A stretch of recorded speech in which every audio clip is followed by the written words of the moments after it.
los haré pescadores de hombres. Esta es una frase romántica, digna de una cancioncita, una frase tierna que Jesús le dice a sus apóstoles para animarlos a una propaganda o expansión de su doctrina. Vamos a ver.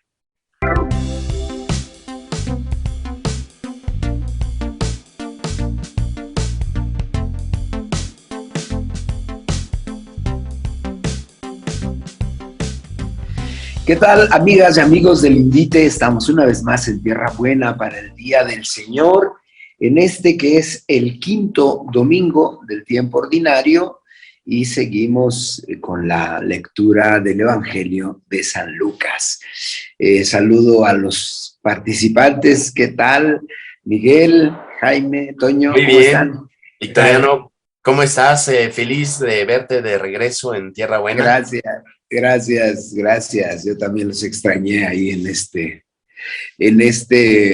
¿cómo se llama?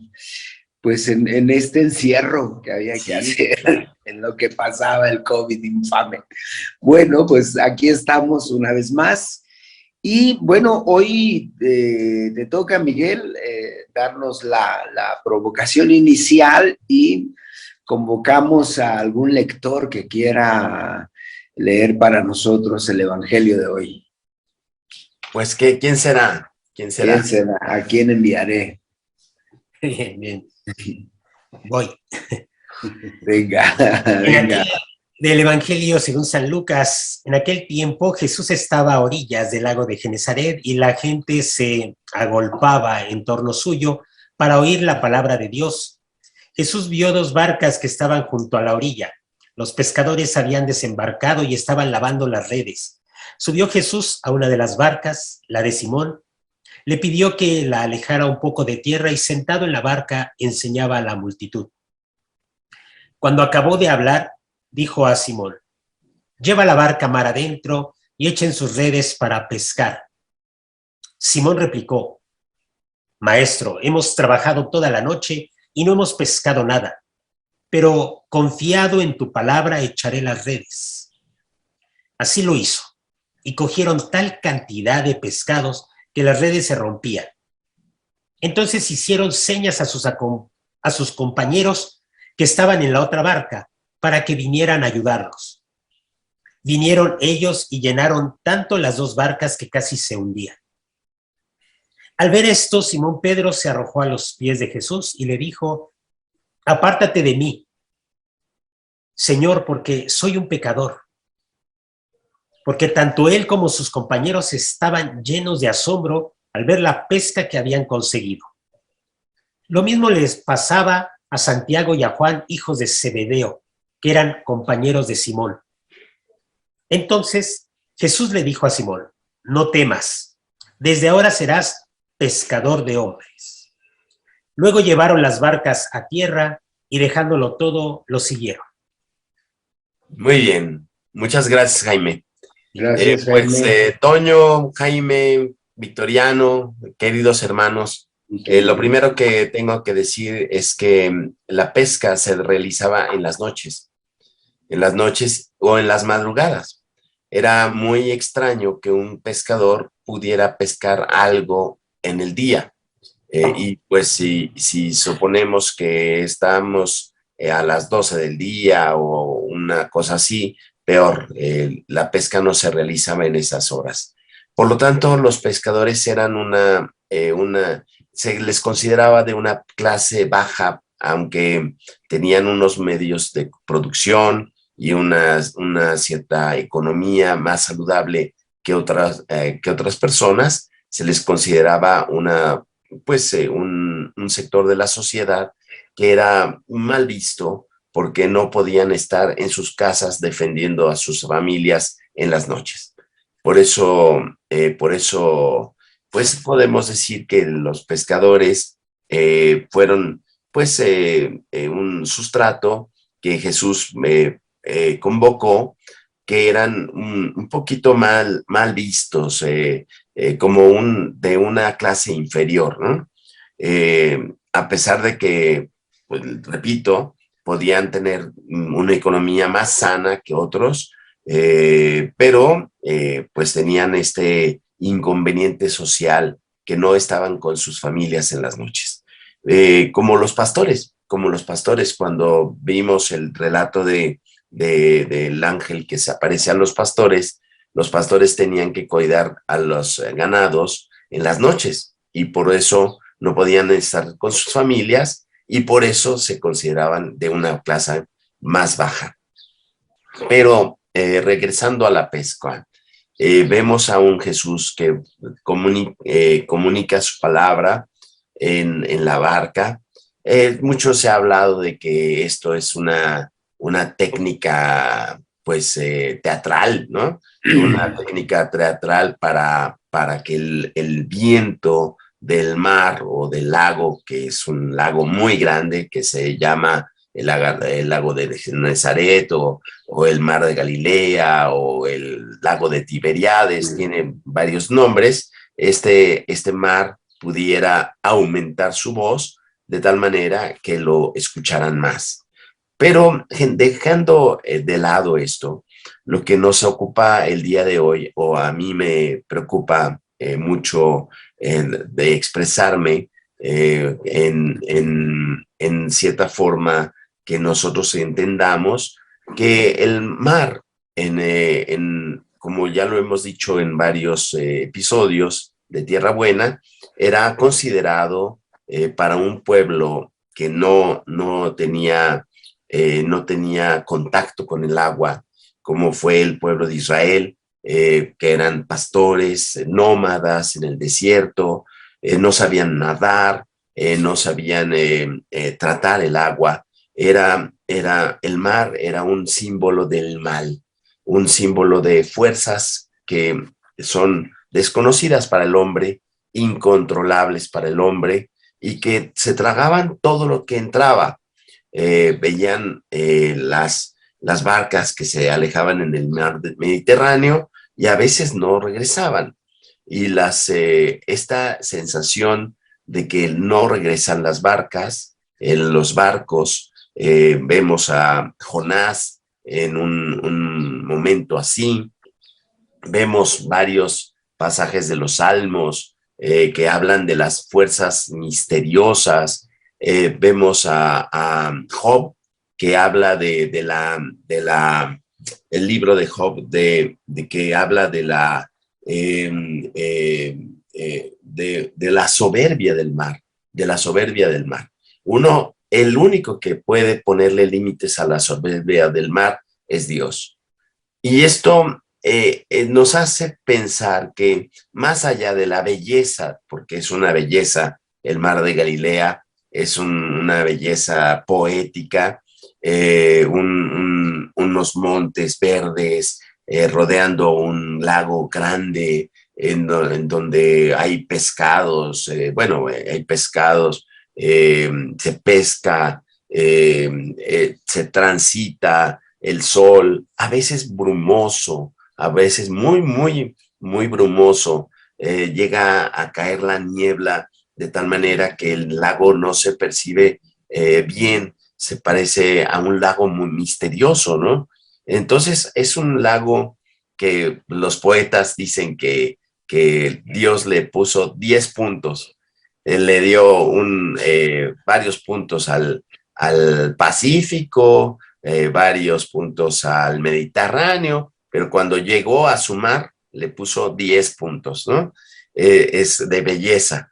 Es un mar muy bello, es un lago muy grande, muy, muy, muy fecundo también. Entonces, más allá de la belleza, podemos ver que en el lenguaje hebreo, el mar es considerado como un peligro, como un sitio que representa al mal. Y entonces decirles a los pescadores, remen mar adentro, es decir, internense en el mar, internense en el mundo para pescar ya no pescados, ya no pescados. Esta pesca milagrosa es un símbolo del poder de Dios que acompaña a sus discípulos para que pesquen, que saquen a las personas del mal, a las personas de un mar de, pues, de pobreza, de soledad, de ignorancia, de insolidaridad, del sinsentido de la vida, ¿no? De la falta de autoestima, de la falta de apoyo, trabajo, pues oportunidades, la falta de oportunidades que vive nuestra gente. Es decir, este es un pasaje, como la provocación decía, que decíamos en la provocación, que no es un pasaje romántico, no es un pasaje de cancioncita de tú has mirado a los ojos, me has mirado a los ojos. No es eso. No es un pasaje tierno, no es un pasaje de propaganda. Los haré pescadores de hombres si no significa que Jesús está preparando a sus huestes propagandísticas para que vayan a tocar las casas y vayan a ensanchar el número de la asamblea litúrgica, ¿no?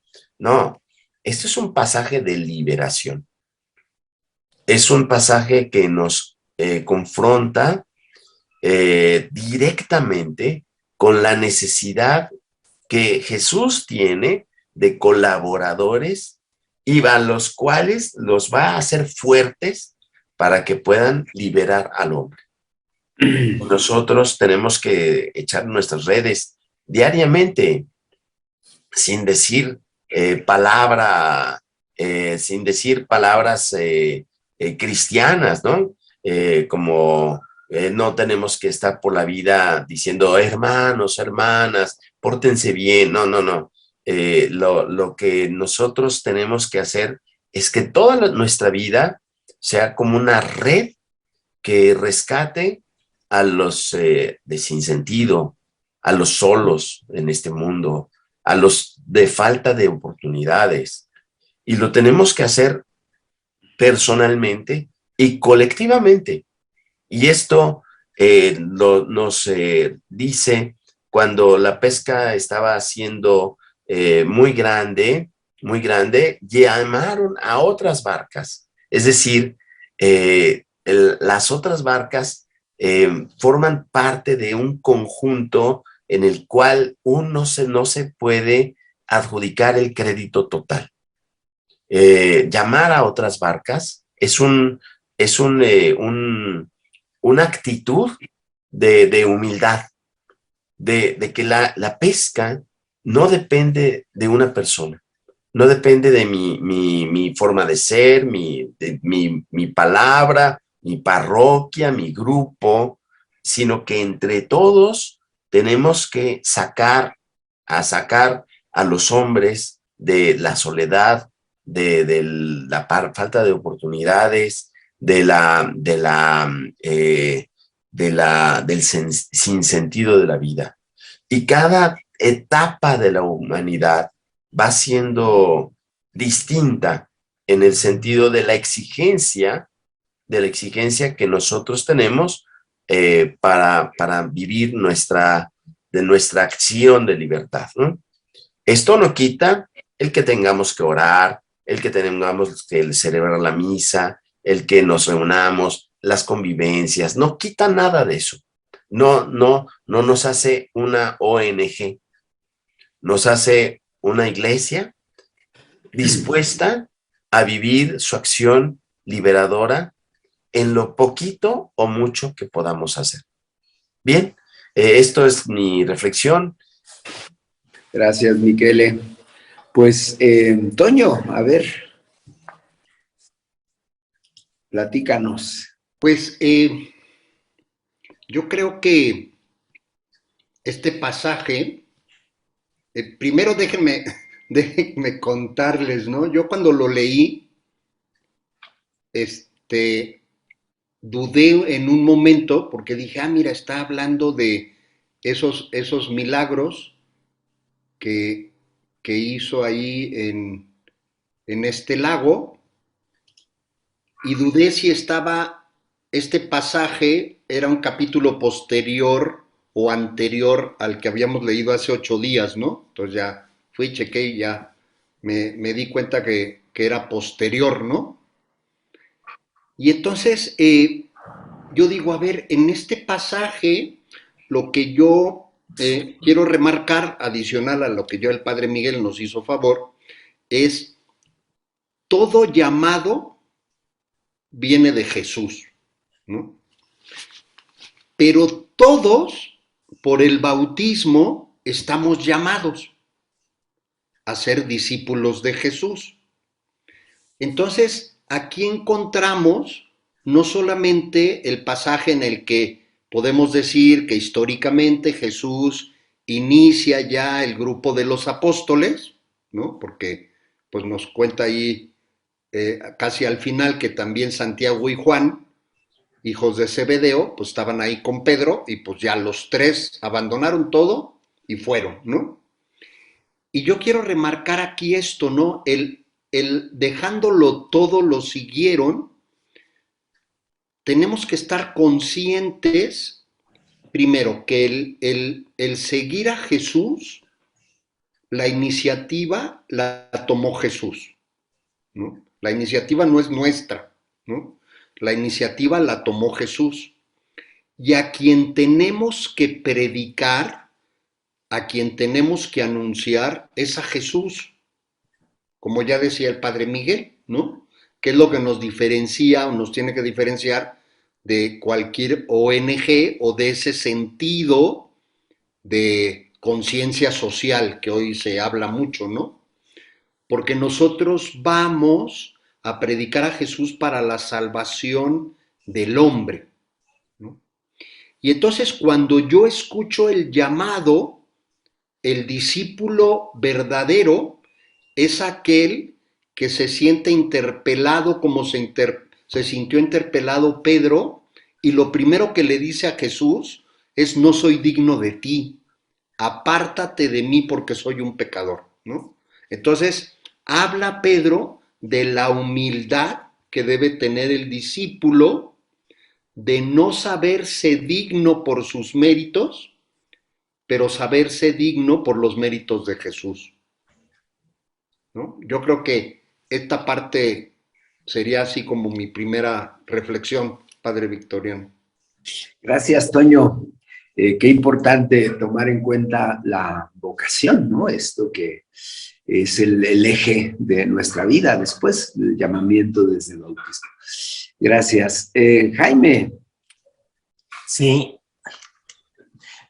sí hay dos que serían como actitudes que me llaman la atención de los discípulos de Pedro y yo creo que también de los demás. Esta actitud que sí nos puede abrir las puertas, nos puede liberar, precisamente es esta, primero la confianza, dice, confiando en tu palabra, va. Esta actitud de confianza y también la actitud de soy un pecador. Es como esa actitud que nos va a ir acompañando toda la vida.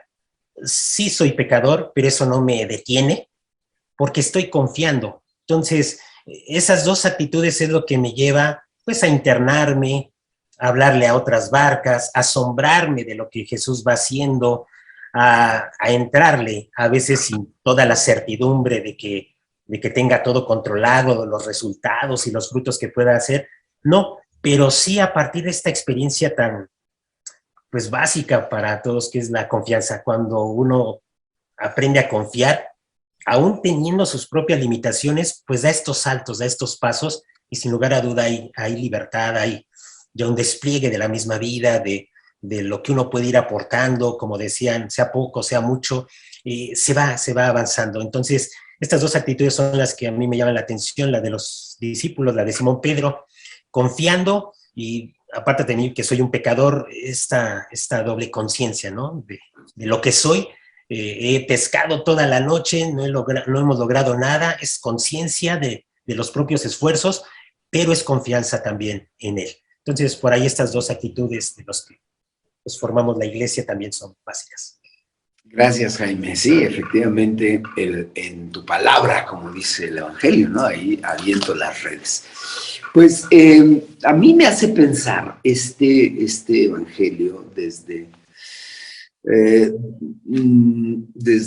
hace, ¿qué fueron? 2 años, ¿no? 3 años, que comenzamos esta aventura. Cuando nos encontramos con este Evangelio, a mí me sorprendió muchísimo esto que hoy nos reafirmas, Miguel, de este ámbito del mal, este ámbito en el que hay que internarse. Además es un ámbito oscuro, ¿no? Estamos en la noche y en realidad pues nos deja solamente con la posibilidad de confiar en Jesús, ¿no? De confiar en Él, porque de otra manera está muy complicado. Y me lleva a hacer una consideración que creo que en este tiempo es más que pertinente. Desde hace, pues yo creo, la fatiga de la iglesia de encontrar una identidad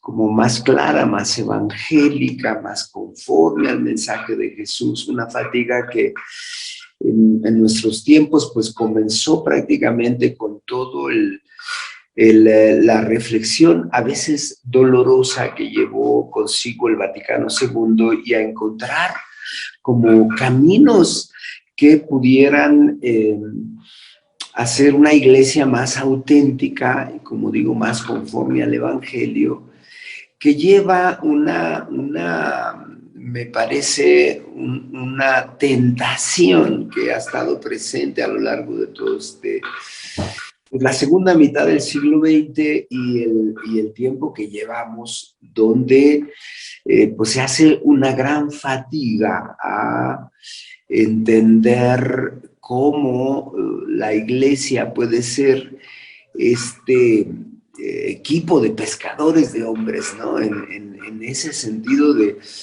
pues, rescatar y dejarnos rescatar también en muchos sentidos por la comunidad, ¿no? O por las barcas que van ahí pescando, rescatando, porque hay en muchos sectores esta tentación de quedarse en una idea más puritana, ¿no? Más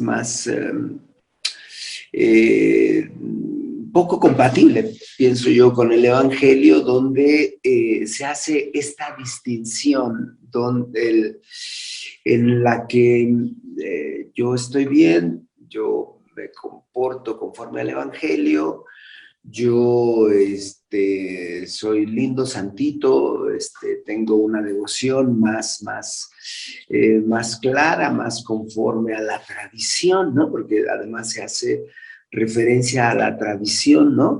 Donde hay formas, donde se va dibujando decía yo, porque sí, me parece una tentación de una iglesia de puros, ¿no? De bien portaditos, de bien peinaditos, y una iglesia que fatiga, como se decía en Italia, a ensuciarse las manos, ¿no? Una iglesia que no sale ahí a pescar, ¿no? Sino que espera, ¿no? Esto que denunciaba el Papa al inicio de su pontificado, que se espera dentro de las sacristías, dentro de las iglesias, y que se piensa en una especie de halo ahí de santidad o de perfección que pues en realidad no existe. Esto a lo que hacía referencia Jaime, ¿no? De esta doble conciencia, donde la claridad de Pedro de decir, oye, pues en una de esas yo también necesito ser salvado, necesito ser pescado, no estoy ya más allá del bien, del mal, en una santidad pues rarita, ¿no? No una santidad, de ponerse en el juego siempre ante un Dios que es bondadoso, que es amoroso, que es perfecto, que es cercano, que él sí se avienta a pescar, ¿no? Sino que en una, pues a veces ahí, lejos, pues, lejos, con otro señor, como dice el chiste, ¿no? Y entonces, me parece que es muy importante tener en cuenta estos juegos en los que se vive hoy la dialéctica eclesial, porque, pues, nos interpela, pone en juego, pone en discusión nuestra fe y nuestro actuar, nuestras pastorales, ¿no? A veces pienso, y con esto concluyo, pienso cuando en ciertos formadores o en ciertas propuestas de pastoral que no tienen en cuenta la naturaleza humana, ¿no? Es como, yo quisiera que estuvieran aquí todos los angelitos, donde ya nada más los dirijo para que canten el Gloria a Dios, ¿no? Sino cómo nos acompañamos en la fragilidad humana, porque pues somos humanos, ¿no? Ni modo. Decía uno, ay, es que me sale lo humano, pues no te puede salir lo angelical porque eres humano. Y pues en esta inconsistencia de nuestra naturaleza humana, pues como mayormente necesitamos pues acompañarnos desde una actitud pues más según lo que aprendemos del Evangelio, ¿no? Pues eso, Michele. Híjole, ya nos hacías falta, Victoriano, para darle este toque dialéctico al Tierra Buena. Te agradezco mucho que hayas regresado después de la enfermedad, pero yo quisiera subrayar esto que dicen del seguimiento. A propósito, lo dejé para que pudiéramos comentarlo, y a mí me llama la atención esta necesidad de descolocarnos, ¿no? Esta necesidad de descolocarnos. La descolocación, valga la frase, comienza desde el llamado mismo, en vez de la noche, pesca en el día. Pesca a la hora que no es prudente, no es lógica. Pesca a la hora que no es tradicional pescar. No te lo enseñaron tus papás así. Pesca a la hora que yo te digo. Luego, no pesques solo, no pesques ni con tus chalanes, ni con los que están a tu cargo, sino pide ayuda y armen una red de pescadores. En este sentido, a mí me gusta mucho el Evangelio de Juan, en el pasaje en que dice, echen las redes a la derecha, porque siempre se echaban a la izquierda para jalarlas con la mano derecha, que es la más poderosa, es la más fuerte. Entonces, echando las redes a la derecha, echas las redes confiando en la mano izquierda, en la mano más débil, ¿no? Y esto es una descolocación. Trabaja no confiando en tus fuerzas, trabaja confiando en que Dios es tu fuerza. Y trabaja confiando en que la comunidad es tu fuerza. Esto nos hace tanta falta en un ambiente de clericalismo, en el que en la iglesia el clerical es el que se adjudica para sí toda la responsabilidad y toda la fortaleza, ¿no? El clérigo que no deja ningún espacio a nadie.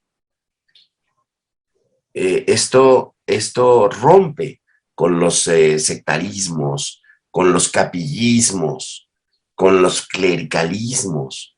Esto con palabras muy muy llanas, muy de pastorcitos y campesinos y pescadores, va acabando como demoledoramente con nuestras actitudes, pues, triunfalistas, bueno. Y luego, la descolocación total. Sígueme, sígueme. Es decir, tú ya no tienes una zona de confort. Ya no tienes una barca en donde te sientes a gusto. Al pescador lo voy a hacer misionero, y al misionero lo voy a hacer pescador. Al campesino lo voy a poner a pescar, y al que pesca lo voy a poner a ser campesino, ¿no? Al de una cierta cultura lo voy a mandar a otra cultura. Es decir, la descolocación, el seguimiento como descolocación. Y no tenemos que interpretarlo como que tenemos que abandonar a nuestras familias, a todo nuestro ambiente, ¿no? Sino descolocarnos de nuestras familias, descolocarnos de nuestros ambientes, descolocarnos en nuestras oportunidades para ir a rescatar a los que no tienen oportunidades. Qué importante esto de la descolocación, Miquel. Toño, ¿quieres agregar? No, yo creo que ya, con lo que se han comentado, lo que comenté yo creo que ya queda mi. Bien, gracias, Toño. Jaime. Pues el detalle, ¿no? De cómo los pesca Jesús. Ellos estaban ya lavando las redes como el fin de su tarea, ya estaban terminando sin frutos, y empieza lo nuevo, ¿no? Empieza lo nuevo. Cuando ya uno ha llegado a su límite, uno ha llegado dándose cuenta de que no ha pescado nada, creo que empieza lo nuevo.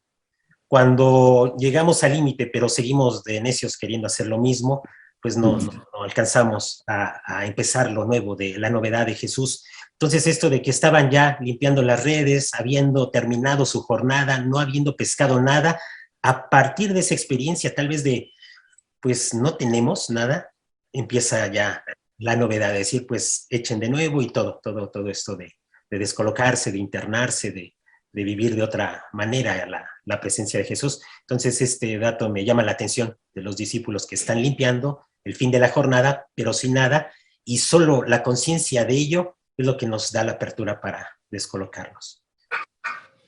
Híjole, qué dificultad tener que renovarse y tener que descolocarse en cada momento, porque la exigencia del evangelio, pues lo vemos, creo, aunque sea haciéndonos los disimulados, pero lo vemos muy seguido, que la exigencia del evangelio, pues es descolocarse, dejar las insistencias necias que a veces tenemos, y pues darle el espacio a Dios y decir como los discípulos, pues en tu palabra, ¿no? Ahí en ti confío, porque no puedo confiar más. Pues nos deja un reto, una reflexión importante que hacer en nuestras vidas, porque ahí pues hay que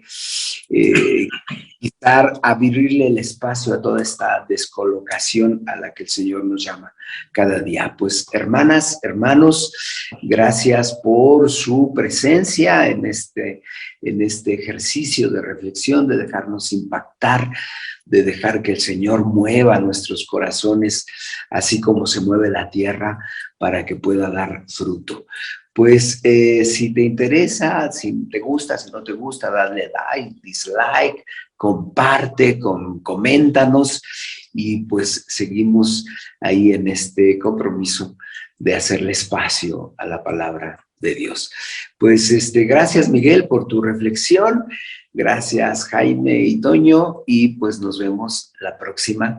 Bendiciones a todas y a todos. Bendiciones. Gracias.